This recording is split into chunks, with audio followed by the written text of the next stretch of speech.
listening to The Big Question by Jessica Kingsley. That's me. And I'm going to be presenting my journey of self-discovery to find out if, by altering my nose, will I actually alter or change my life. But I'm also going to be looking at the broader picture. I want us to delve into society's obsession with beauty standards.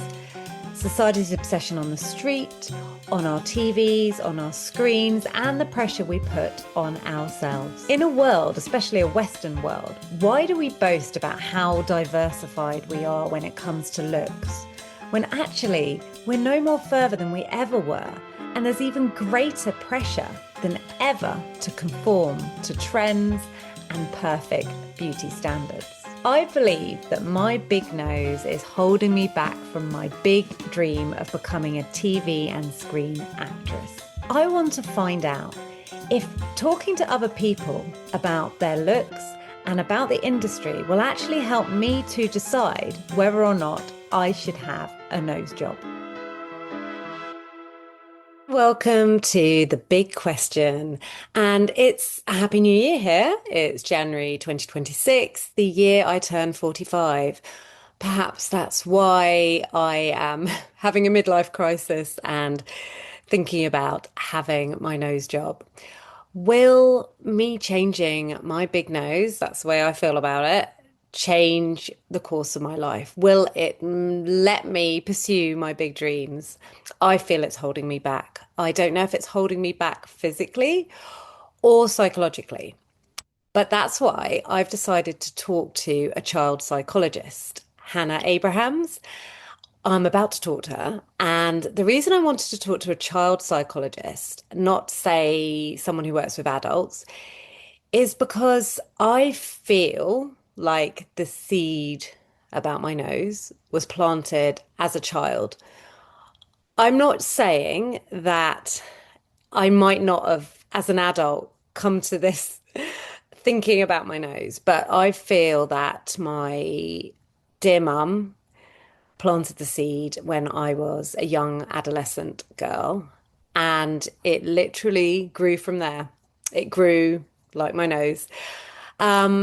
And that's, I'm really not blaming her. I'm not the type to sort of scapegoat or blame people, because I know she adored me. Both my parents did, and they always told me I was beautiful and they were proud of me and gave me so many compliments. But I do, I can't help wondering if I could speak to that 11-year-old girl, what I would say.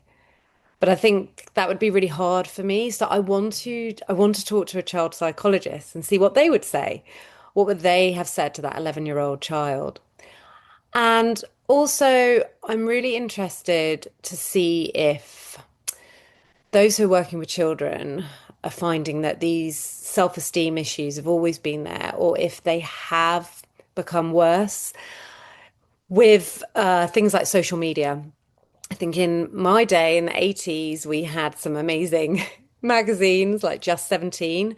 People might not, I don't know. People listening probably of my age, they probably have heard of it. But it was like a teen magazine. We didn't have a way of scrolling, so you'd flick through a magazine and there would be like agony aunt column pages. And I can't actually remember if people wrote in and said, "Oh, I don't like my nose" or "I'm ugly." But I mean, generally, I seem to remember people writing in about boyfriend problems, but maybe that's just my memory. So, yes, what I'm trying to get at is, are there more issues for teenagers now because we're constantly given this image of what is a perfect face or a perfect body, and you can't get away from it? You open your phone and it's there telling you this is what you should look like, this is what you should wear, this is how you just, I don't know, style yourself, or you should be 13 and have this look. So this is what I want to find out from Hannah, if she, similar age to me, so growing up in the 80s and 90s, if she can remember or if she's seen a change as a psychologist. Yes. So let's find out how it goes. See ya.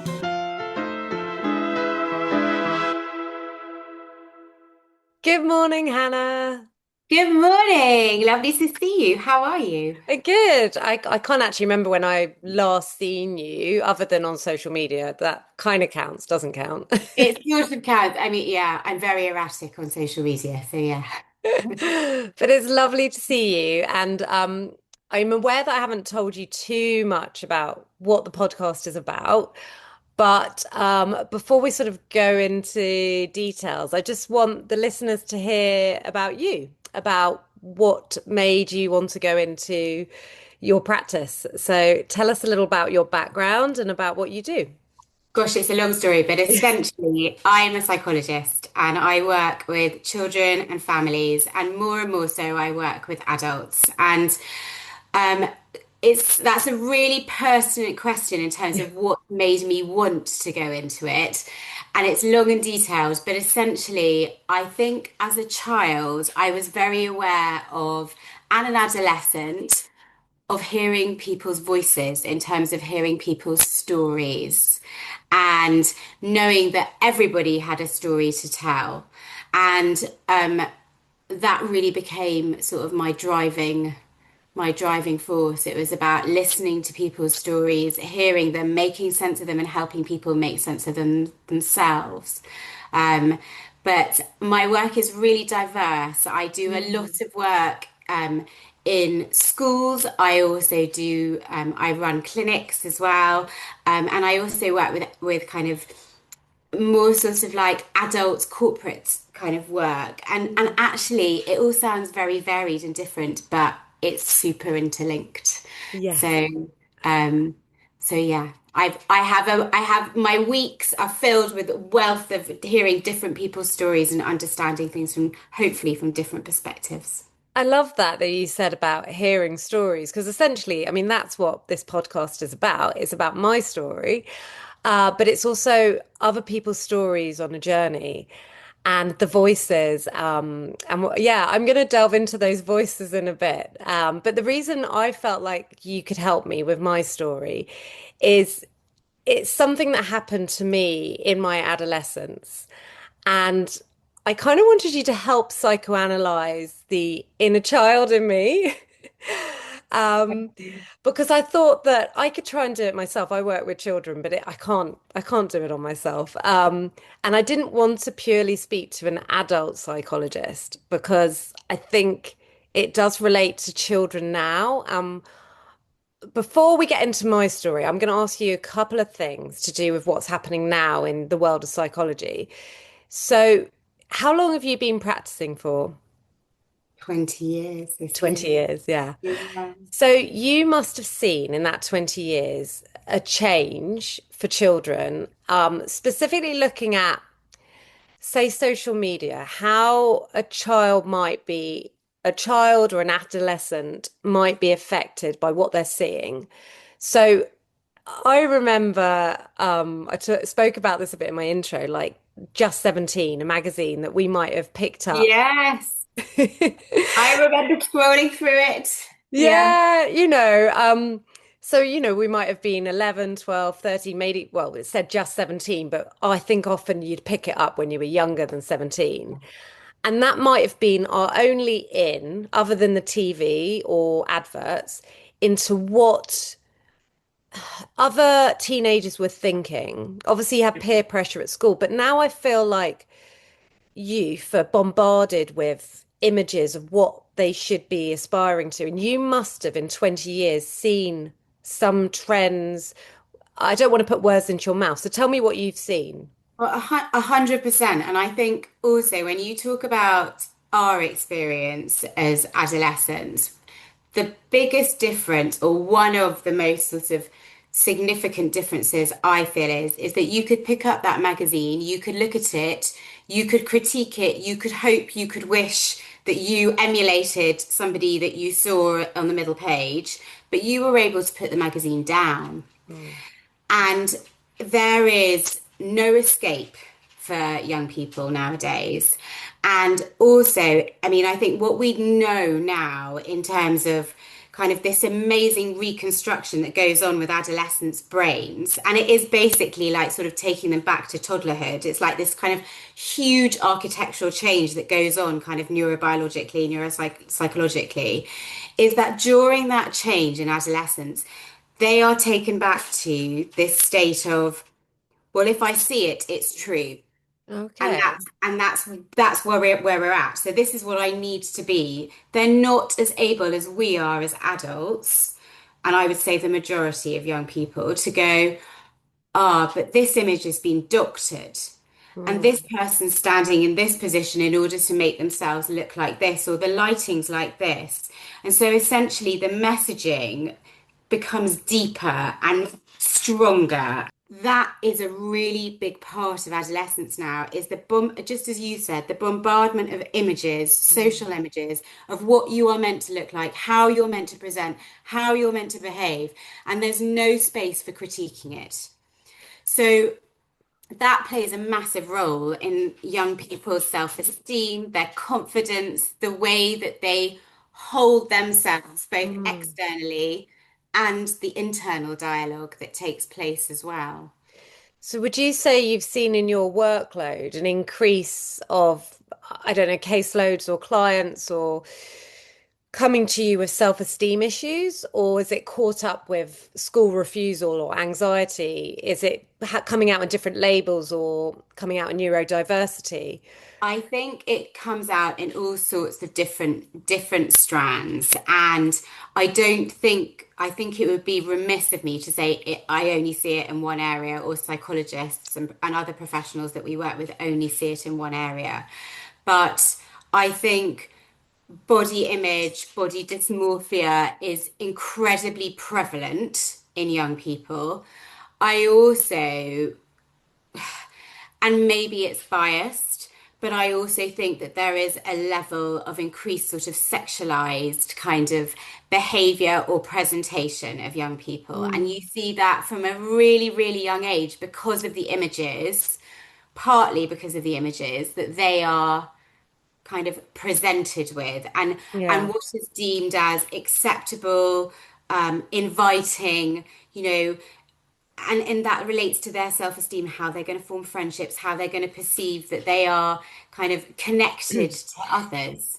So it's really layered, all of this. Yeah, I was thinking about that, like going back to the magazines, like we might have seen Kylie Minogue dressing up, wearing like her little hot pants and looking cute in the magazine, but she was an adult and she was an actress at the time and obviously a young pop star. But now they're not just seeing Kylie or say Jenna Ortega, they're seeing their peers sexualize themselves, aren't they?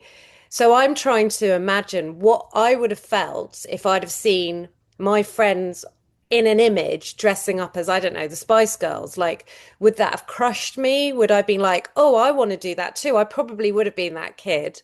Knowing me and my best friend, we were in our bedrooms with our hairbrushes anyway. Like, Yeah. but would we have put that on TikTok?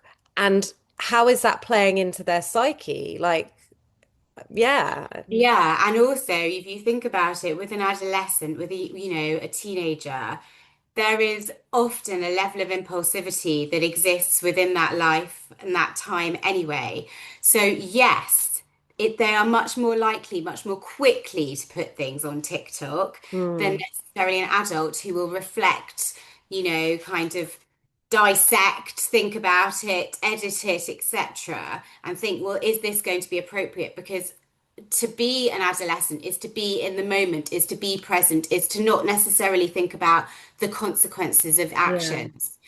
But the difficulty with that and the really scary thing is that, and I've talked to young people about this for many, many years, is that once you post something, it's there forever. Hmm. And you'll know that because you use social media very Yeah. regularly, right? And but you are using it very purposefully. And for an adolescent, it is, I mean, it's the dopamine hit Yeah. and the serotonin flood of like, how many likes am I getting? Yeah. How many Yeah. people have noticed me? Am I important enough to be liked? Which is Yeah. all, which is incredibly sad.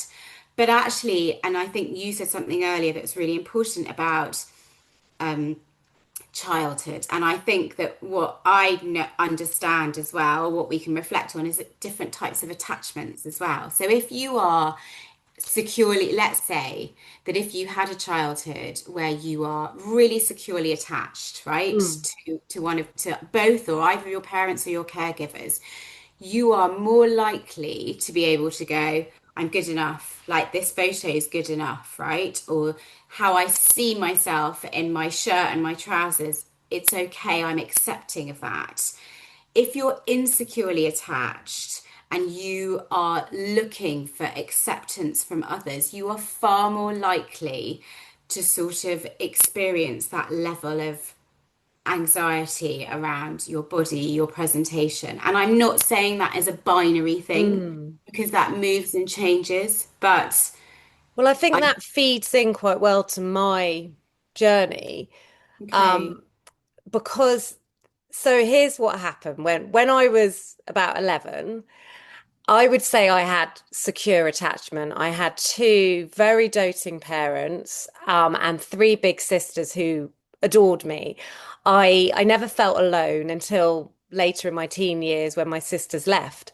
Mm. Um, but when I was 11, my dear mother said to me, "Oh, maybe you should have the nose job I never had." And I was like, what? Like, I just had never looked in the mirror and thought about my nose. I just walked through my little life like, oh, I'm a happy little Jessica, you know. I hadn't, it hadn't crossed my mind. And then I just remember from that point, every time I looked in the mirror to this day, all I see is my nose. Oh, heartbreaking. And I you know, I love my mum. It never ever changed. And even when she was dying, I brought this up. It wasn't, I didn't bring it Did up to make her you? feel, I didn't bring it up to make her feel bad. I brought it up because I wanted to talk to her about the idea of me having a nose job. And because it's something that has always been at the back of my mind. I've wanted a nose job my whole life, pretty much from when she said it. But I didn't want to make her feel guilty. It was just something I feel, and this is what the big question is is in my mind, my big nose holding me back from pursuing my big dream of being a successful actress on TV? Because I feel that I get a lot of pencils, which means I get very, very far in audition processes, but I never quite get the part. And when I speak to the director, the casting director, they go, "Oh, you were amazing. We loved you." But the brand or the producer has gone another way. And then when I see the person who's got it, I can't really say they're better or worse actor than me. I don't, it's not necessarily that. It's just for me, the one stark difference I see is the nose. And maybe that's a psychological thing. So I feel in no other part of my life, I don't feel my nose has held me back. Like, honestly, if I fancied a boy, I pretty much got the boy I wanted. I never sort of had knockbacks in my love life, right? I don't feel I've had knockbacks in my academic life or my career as such. Like, I'm really proud of what I've created. But in the one big dream, I feel my nose is holding me back. And that's why I did bring it up with my mum. And she was like, I mean, she was always so proud of me and always told me I was beautiful. But it's almost like that seed was planted at age 11. And I'm not suggesting no one else, like people have said it to me. It wasn't just my mum. My sisters had said it to me at times, but that was the first time it was planted.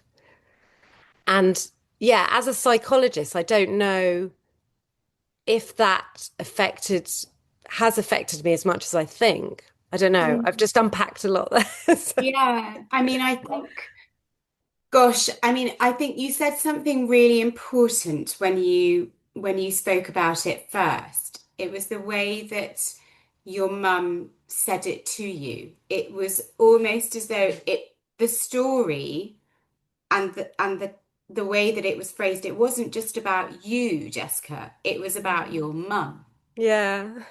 And it was about your mum's perception of her and maybe how she, it's really hard, isn't it? And Yeah.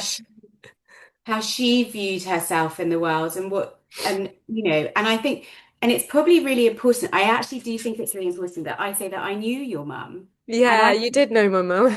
and I can visualize your mum, and I can sort of hear her a little bit. I remember her voice, and it's it was such a critical age for you, wasn't it? Because it was that age when you were moving from this sort of child to this tween to this adolescent who was suddenly becoming aware of her identity that exists outside of herself, right? Yeah. That it's about the system around her and the acceptance and understanding around her, and what makes her invited in. And so your nose became a symbol of that. But I suppose what I'm curious about, and we won't ever know the full answer to it, was really what your mum's story was about hers and what her mother had said, maybe, or her father had said to her about how she presented herself. And I think, there's so much to unpack in all of this, isn't there? Because Yeah. you said as well, your mum always made you understand and recognize that you are beautiful. And it wasn't just beauty externally, it No, was no, yeah. beauty internally as Absolutely. well. Like, honestly, she was so nurturing to me. And a lot of, well, a massive amount of who I am is because of her. When I work with children in SEN, it's partly because she worked with children. Yeah, I am very much a product of my mother. And in terms of what she felt about her nose, she wasn't pursuing an acting career. But she was very graceful. She always dressed well, presented herself well. I don't remember her ever, apart from I think in the 80s or 90s, where she put on some weight and she was like, I need to go to the gym, and she started going to classes. I don't remember ever hearing her feel like she had a self-esteem issue, but then maybe that wasn't something the the vocabulary wasn't there, or she didn't choose to talk to her children about that. About it. Yeah. Or that it just as you say, sort of presentation for her and for you Yeah.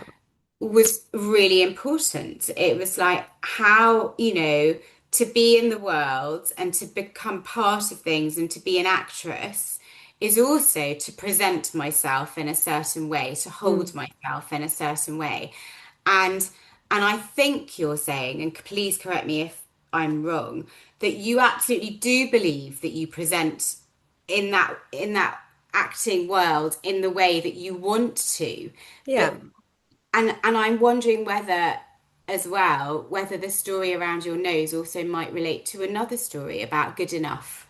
Like, is it that, the fact that I get penciled, and then is it just, and there's is it just that there was this one thing? And I think it's so difficult because I mean I've worked with, actresses before, and and also there are actresses in my family, and there is a very kind of clear understanding now, much later on, that it is often about the brand and Mm. about whether you kind of, look this certain way. And I mean, I even think sort of, I'm thinking to things like, the White Lotus, for Yeah. example. And forgive me, I can't remember the name of the actress, Is but it Lou Wood? I'm not, is it Lou? yeah. Yeah, I'm And not great she with names, but yeah. Yeah, and she's talked a lot about sort of Yeah. like, how did I get this? How did I get to here? Because I don't look the way that I was expecting that you had to look in order Yeah. to get this part.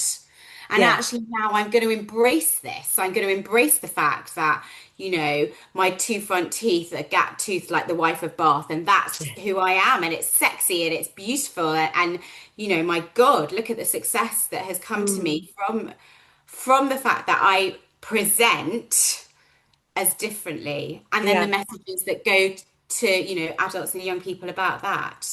So, And I love that. And actually, that's one of the reasons that is stopping me having a nose job. Because if I have the nose job and I get the job, if that is what's holding me back, then I'm literally feeding society, into society to tell them this is what you need to look like in order to succeed.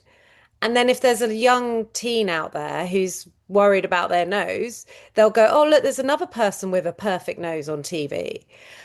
And in a way, I don't want to feed into that culture. But at the same time, I mean, I don't know. Obviously, I don't know if it is holding me back. It could be a million other things that is stopping me getting that part. My agent says, "Oh, one day the door will open," and I'm like, "But when?" So, but, but yeah, I mean, and then on the flip side of that, if I did then get a job with my current nose, I wouldn't have a nose job. there you go. So what does that say? I mean, I almost sort of feel like what I'm hearing is that you're searching for something different and to present differently in the hope that it will provide a different response from others. But actually, so much of your identity Mm. and your understanding and your pride is in who you are, because who you are is the real Jessica, right? It's the Jessica who is the Mm. split of her mother and her father. It's the Jessica who was brought up with these three siblings, three sisters. It's the Jessica who works and is creative and gregarious and abundantly so. And does it mean then, and I can't give you the answer to this, but you will have to find it. Does it mean then that to create that change is to create a change in terms of what you're able to gain? And that's the difference. And it was actually one of the things I've written down. You're so good, Hannah. You're so amazing at this. I can tell. I don't know Any whether I any am. any child or adolescent or adult working with you, they should be feel very privileged. Thank But what you you. said about identity, uh, that is another issue. I do feel I have a Jewish identity. I do have quite a classic Jewish look. I've got the big hair, the big nose, big mouth. And I'm really proud of my Jewish identity. And I'm teaching that to my sons. They're really growing in their Jewish pride, especially right now with the rise of anti-Semitism. And when we're told to hide our Jewish identity or to be ashamed of it, again, like if I change my nose, is that like taking away part of my Jewish pride? And it's, yeah, sort of whitewashing my Yeah, face. and creating a change in yourself in order to sort of, would it be fair to say, to feel that you assimilate more with a society who will invite you in if you are not that person right now? Yeah. And actually, so much of you is saying, I'm that person and I'm accepting and understanding of everybody that kind of, that comes into my life. And I want everybody to be understanding and accepting of everybody for Yeah. who I am, and not just how I look, but what makes me tick and what makes me follow these traditions, this belief system, um, and provide love and understanding to everyone around me. So I think that's huge, isn't it, really? It's Yeah. I think that word assimilation as well. I've started to sort of look at other trends in TV. Somebody alerted me, that sounds dramatic. Somebody recommended a program on Netflix called Call My Agent. I don't know if you've heard of it. no, I haven't. And it's a French production, and it's about a team of acting agents who work for the big stars. I love it because they get all the big French stars to come in and Oh, do really? cameos. It's brilliant. But the reason it was actually two people recommended it to me, and the reason is because one of the main characters, she's one of the agents. She is so powerful. She's sexy. She's awesome. Amazing actress. Her name's gone out of my head, Camille something, I think. She has a big nose, Right. and it's only an issue. It only comes up in the script once when she meets somebody from her past in her school. They've both become very successful in their careers, and they're at like this big. They go back to their tiny little village, and they make this big ceremony and give them like a medal for the village, you know. And he turns around to her and he's incredibly successful. He's become like a millionaire entrepreneur. And he basically says to her, "Oh, I see you never changed your nose." It's just that. Just that's the only time they mention her name in like 3 seasons. But it I also know, sort so of takes your breath away, and it shows as well your hypervigilance to it yeah. as well. Like it's like you're kind of I mean, and I wonder for you whether there are so many questions kind of around it. Like, how's this possibly been brought up? Why is it being brought up? What does it, and also what does it mean for me and my story? Mm. Yeah, and I do. I am. My husband says I'm crazy because I am hyper vigilant about people's noses. I'm always like looking at their nose, and you know.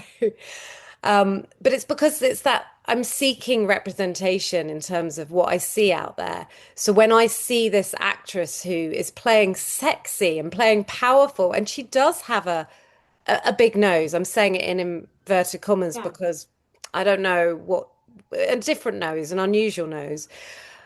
And I'm like, wow, she's playing sexy, and I don't see that. Okay, maybe Sarah Jessica Parker, Barbara Mm, Streisand, but I feel mm. like I can count how many actresses represent me. Yeah, not many.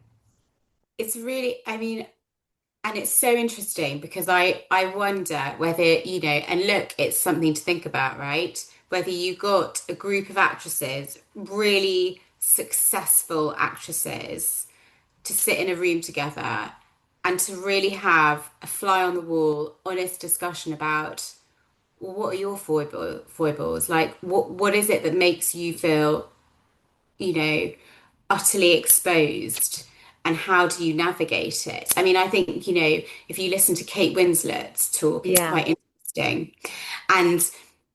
And you know, sort of the reflections that she has. And I suppose I mean, I'd be curious to delve a lot deeper into also why she's decided to talk about it in that way. But I suppose what I'm saying is there is no, I don't believe that there is any young person or any adult who would ever come to you and just go, I am totally cool, like in all honesty, from the bottom of my heart, in everything that I am, all that I look like, all that I represent. Because if they were to do that, then I would also be questioning, well, what are they not noticing about them?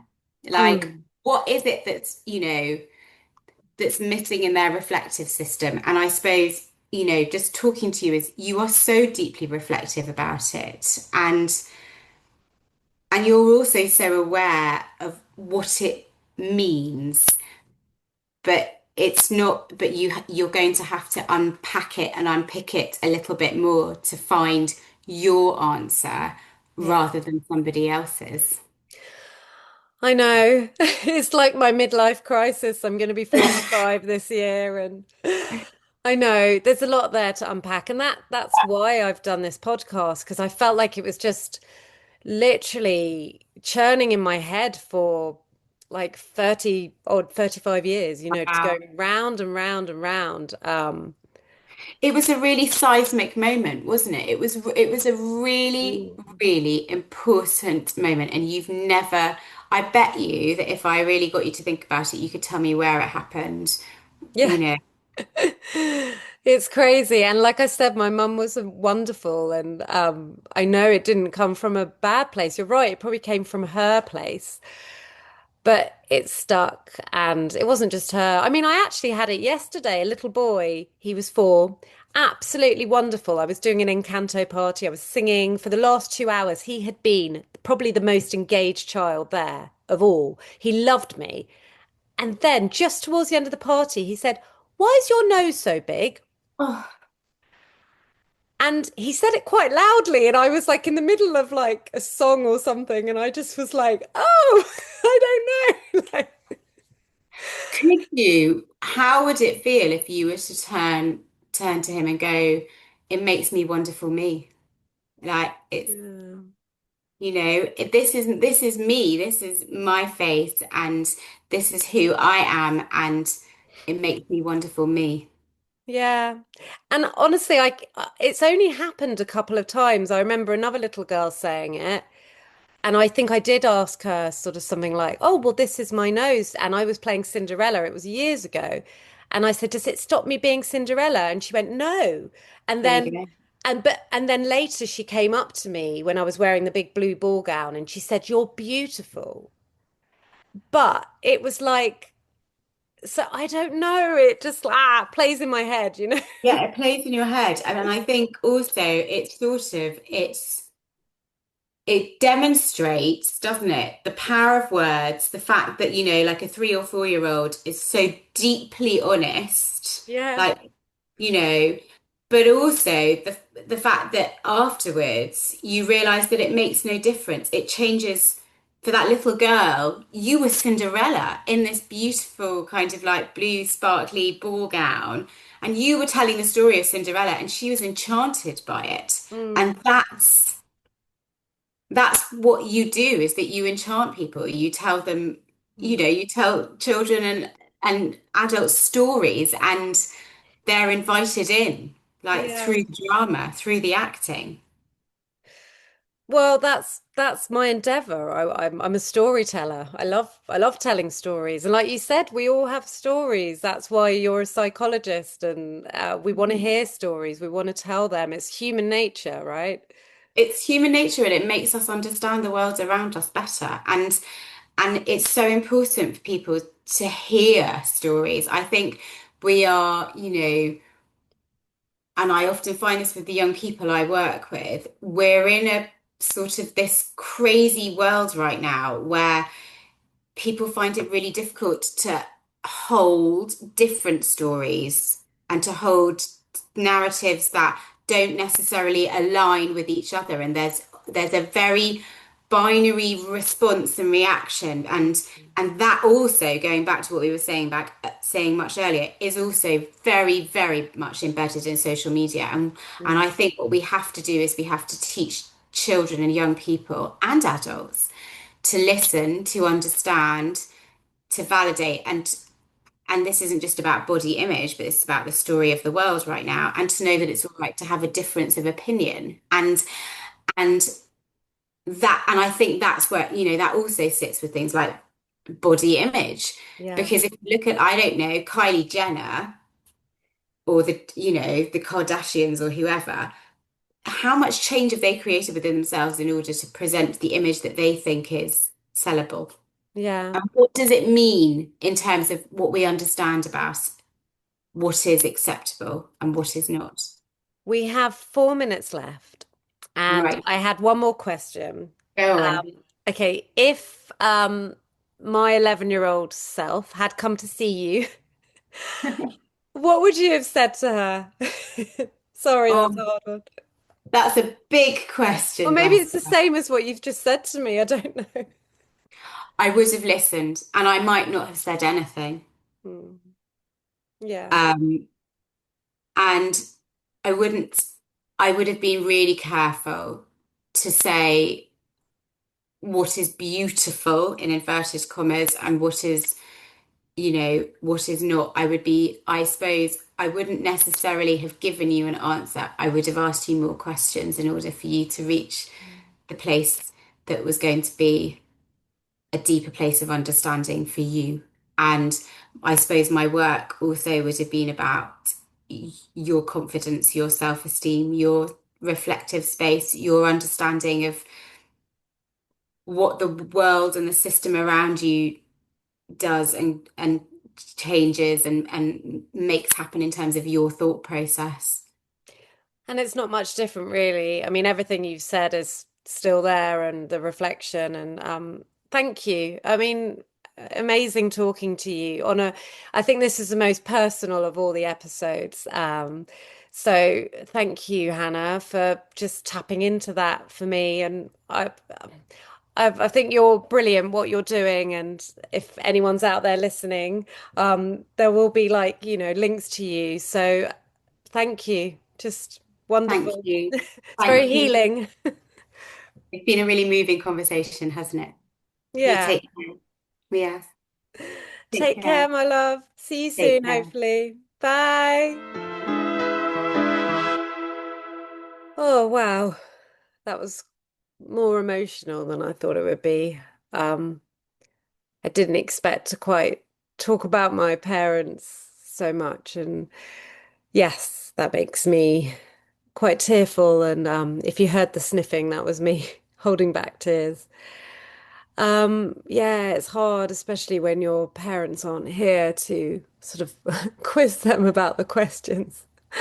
Why, mother, did you say that? No, it's but like I said before, it's not about blame. Really isn't because I couldn't I feel like I had great attachment and great nurture, but and I do think the question about my nose would definitely have come up at some point, and maybe it was safer that it was via my mum who said it first. Maybe it would have really hurt if, say, a boy had said it who I fancied. I do remember actually at school there was one incident with this boy I really fancied. I mean, I was quite young, so it was quite innocent sort of fancying. And I went up to him and I think we were playing Kiss Chase or something, and he actually hit me, and it was awful. And when I asked why, he said it was, oh gosh, this is quite a lot. But he said it's because your people are killing my people. And at the time, I had no idea what that meant. I mean, the teachers dealt with it, but there was no discussion afterwards. Like, no one came and asked me how I was. As far as I was concerned, this boy I thought was really cute basically just hit me when I said, "Do you want to play Kiss Chase?" I won't say his name, but I wonder if he's still out there. No, so I think what it meant was it was a time when there was unrest, like now in the Middle East, and he had obviously heard something at home about Jews or Israelis and that they weren't good people. Maybe that was the message he was given. I have no idea. I don't know what message he was given.